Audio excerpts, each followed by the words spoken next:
بسم اللہ الرحمن الرحیم۔ السلام علیکم ناظرین، ثنا اسلامی کو آفیشیل اور ماہین فاطمہ قرآن اکیڈمی میں خوش آمدید۔ جی ناظرین، آج ہم صحابہ اکرام کے حوالے سے بات کریں گے۔ سب سے پہلے ہم یہ جان لیتے ہیں کہ صحابہ اکرام کنہیں کہا جاتا ہے اور وہ کون لوگ تھے جنہیں صحابی کہا گیا۔ تو صحابی کہتے ہیں کہ جن لوگوں نے یا جن مسلمانوں نے اس دور میں نبی کریم صلی اللہ علیہ وآلہ وسلم کے دور میں قبول اسلام کیا اور حق کا ساتھ دیا، اسلام کا ساتھ دیا، تو وہ کیا کہلائے؟ صحابہ اکرام کہلائے۔ اور ہمارے نزدیک تمام تر صحابہ اکرام کیا ہیں؟ ذی مرتبہ ہیں، مرتبے والے ہیں۔ تو آج ہم بات کریں گے حضرت عمر فاروق رضی اللہ تعالی عنہ کے بارے میں کہ سیدنا عمر فاروق کون تھے اور انہوں نے کیسے قبول اسلام کیا اور ان کی اسلام میں کیا شان اور کیا ویلیو ہے۔ آج ہم انہی کے متعلق بات کریں گے اس ویڈیو کے اندر، تو اینڈ تک ویڈیو کے ساتھ بندے رہیے گا۔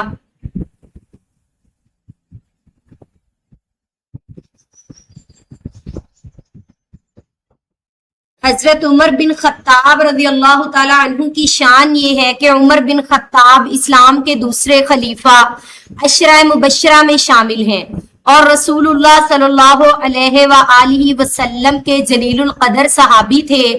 آپ عدل و انصاف، تقوی، شجاعت اور حق گوئی میں بے مثال تھے۔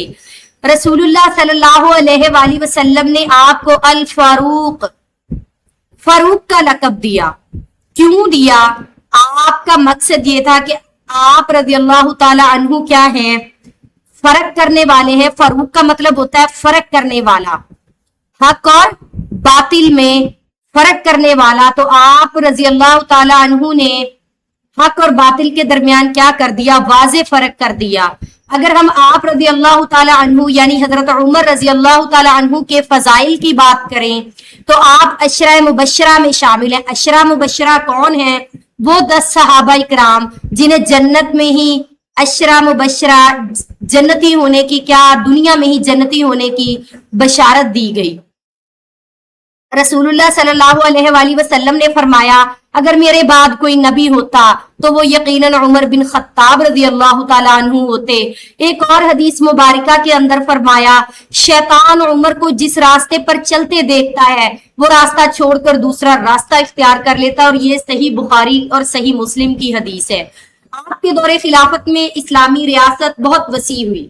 بیت المقدس، شام، عراق، مصر اور فارس کے بڑے بڑے علاقے اسلام کے زیر نگین آئے۔ آپ نے عدالتی نظام، بیت المال، اسلامی تقویم، ہجری کیلنڈر اور انتظامی اصلاحات قائم کی۔ اور اگر ہم بات کریں آپ کے قبول اسلام کے بارے میں تو ابتدا میں حضرت عمر رضی اللہ تعالی عنہ سخت مخالف تھے اسلام کے۔ ایک دن انہوں نے غصے میں رسول اللہ صلی اللہ علیہ وآلہ وسلم کو نقصان پہنچانے کا ارادہ کیا۔ راستے میں معلوم ہوا کہ آپ کی تو اپنی بہن حضرت فاطمہ بنت خطاب رضی اللہ تعالی عنہا اور بہنوئی حضرت سعید بن زید رضی اللہ عنہ اسلام قبول کر چکے ہیں۔ حضرت عمر رضی اللہ تعالیٰ عنہ ان کے گھر پہنچے، وہاں قرآن مجید کی تلاوت ہو رہی تھی۔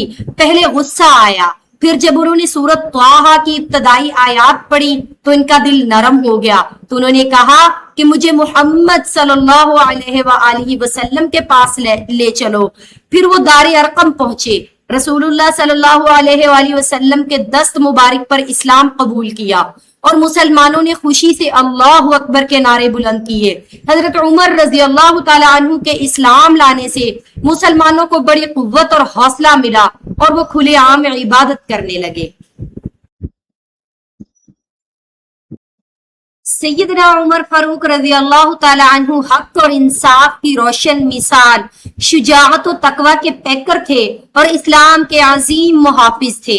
ان کی زندگی امت مسلمہ کے لیے عدل، دیانت، سادگی اور اللہ کے خوف کا بہترین نمونہ ہے۔ اللہ تعالی ہمیں ان کے نقش قدم پر چلنے کی توفیق عطا فرمائے۔ حضرت عمر بن خطاب رضی اللہ تعالی عنہ نے اسلام قبول کیا تو مسلمانوں کی تعداد کم تھی اور وہ کفار مکہ کے خوف سے زیادہ تر پوشیدہ طور پر عبادت کیا کرتے تھے۔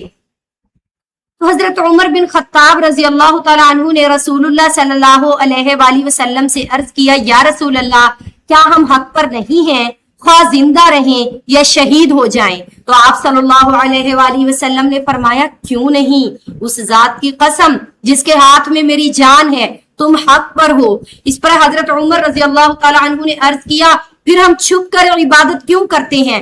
چنانچہ رسول اللہ صلی اللہ علیہ وآلہ وسلم صحابہ اکرام کے ساتھ دو صفوں میں نکلے۔ ایک صف کی قیادت حضرت حمزہ رضی اللہ تعالیٰ عنہ کر رہے تھے اور دوسری صف کی قیادت حضرت عمر رضی اللہ تعالیٰ عنہ کر رہے تھے۔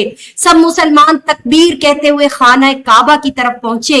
قریش نے جب یہ منظر دیکھا تو حیران رہ گئے، لیکن حضرت عمر اور حضرت حمزہ رضی اللہ عنہما کی بہادری کی وجہ سے کسی کو حملہ کرنے کی جرت نہ ہوئی۔ اس کے بعد رسول اللہ صلی اللہ علیہ وآلہ وسلم اور صحابہ اکرام نے خانہ کعبہ کے پاس اعلانیہ نماز پڑھی۔ اس واقعے کے بعد مسلمانوں کے حوصلے بلند ہوئے اور اسلام کی عزت و وقار میں اضافہ ہوا۔ اس موقع کے بعد حضرت عمر رضی اللہ تعالیٰ عنہ کو الفاروق کہا جانے لگا، اور کیونکہ اللہ تعالیٰ نے آپ کے ذریعے حق اور باطل کے درمیان واضح فرق کو ظاہر کر دیا تھا۔ حق بات پر ثابت قدم رہنے کا کیا کیا، ہمیں عمر نے طریقہ سکھایا، اللہ پر کامل بھروسہ رکھنا سکھایا، دین کی سربلندی کے لیے ہمت اور شجاعت کا مظاہرہ کیا، باطل کے خوف سے حق کو ترک کر دیا۔ یہ واقعہ سیرت کی متعدد کتابوں میں مثلا سیرت ابن ہشام، البدایہ والنہایہ میں بھی مذکور ہے۔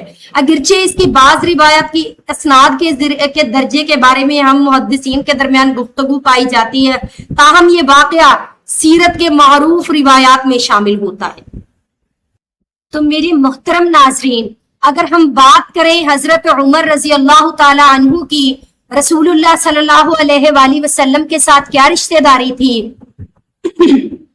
تو سب سے پہلی بات تو یہ ہے کہ آپ رسول اللہ صلی اللہ علیہ وآلہ وسلم کے جلیل القدر صحابی تھے، اور دوسری بات سسر تھے آپ رضی اللہ تعالیٰ عنہ نبی کریم صلی اللہ علیہ وآلہ وسلم کے۔ کیسے؟ حضرت عمر رضی اللہ تعالیٰ عنہ کی صاحبزادی حضرت حفصہ رضی اللہ تعالیٰ عنہا رسول اللہ صلی اللہ علیہ وآلہ وسلم کے عقد مبارک میں آئیں، اسی لیے حضرت عمر رضی اللہ تعالیٰ عنہ نبی کریم صلی اللہ علیہ وآلہ وسلم کے سسر تھے۔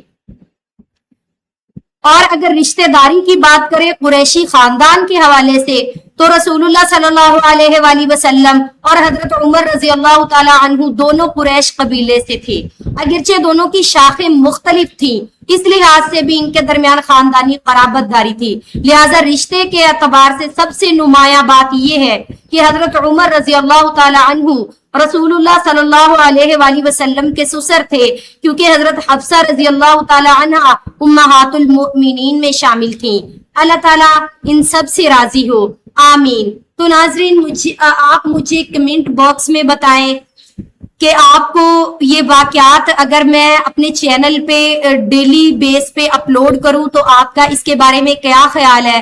میں چاہتی ہوں لوگوں تک اسلامی معلومات پہنچتی رہیں، صحابہ اکرام کے حوالے سے، قرآن کریم کے حوالے سے، اور احادیث مبارکہ بھی میں لوگوں کے ساتھ شیئر کروں گی، اور اس کے علاوہ نبی کریم صلی اللہ علیہ وآلہ وسلم کی زندگی کے حالات و واقعات بھی میں انشاءاللہ عوام تک پہنچاؤں گی۔ اگر آپ کو میری یہ آج کی ویڈیو پسند آئی ہے تو اس کو لائک کریں، شیئر کریں، کمنٹ کریں، اچھے کمنٹس کریں، اور چینل کو سبسکرائب کرنا بالکل مت بھولیں۔ اور اگر آپ میرے چینل پر نئے ہیں تو بیل آئیکن کو پریس کریں تاکہ آپ کو میری تمام تر ویڈیوز جو ہے وہ مل سکیں۔ بہت شکریہ، خدا راضی ہو آپ سے بھی اور مجھ پہنچانے والی سے بھی، اور اللہ تعالیٰ ہمیں حضرت عمر رضی اللہ تعالیٰ عنہ کے نقش قدم پر چلنے کی توفیق عطا فرمائے۔ اگر آپ مجھ سے آن لائن پڑھنا چاہتے ہیں تو ڈسکرپشن باکس میں آپ کو میرا نمبر مل جائے گا، آپ وہاں پہ جا کے سرچ کر سکتے ہیں۔ بہت شکریہ۔ لیکن تفسیر پڑھنے والی جو ہے وہ خواتین ہوں، بچیاں ہوں، وہ مجھ سے براہ راست رابطہ کر سکتی ہیں، اور جو میل ہیں وہ 14 سال سے کم عمر کے لڑکے ہی رابطہ کریں۔ قرآن مجید، تفسیر، ترجمہ، سیرت صحابہ پڑھنے کے لیے۔ تو ہم آج کی ویڈیو کا اختتام کرتے ہیں۔ بہت شکریہ۔ اللہ حافظ۔